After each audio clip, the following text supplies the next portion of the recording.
Құрметті отандастар, сайлаушылар, сөзі мірдің оғындай қара қылды қағжары шындығын айтқан қазақтың шерағасы біз алтын сандықтың үстінде жалаңбұт отырмыз деген еді. Қанша уақыт өтсе де, осы сөз өз мағызын жойған жоқ ағайын. Ендеше осындай орасан жер асты байлықтарына, ұланғайыр жер ресурстарына ие біздің ел неліктен осындай күйге түсті? Осы сауалдың әрбіріміздің көкейімізде жүргені шындық. Не істемек керек?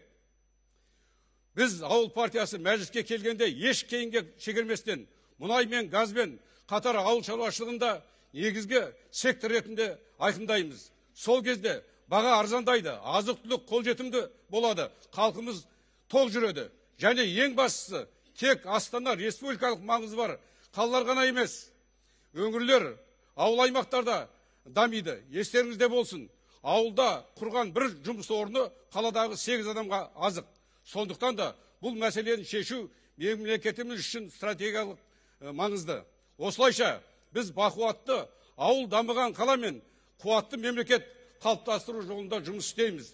Құрметті сайлаушылар, біздің бюллетендегі нөмірімізді айтпай-ақ қояйын. Бірақ сіздер 19 наурыз күні баршаңыз сайлауға келіп, ондағы қасиетті ауыл деген сөзді тауып алып, бізге дауыс беріңіздер.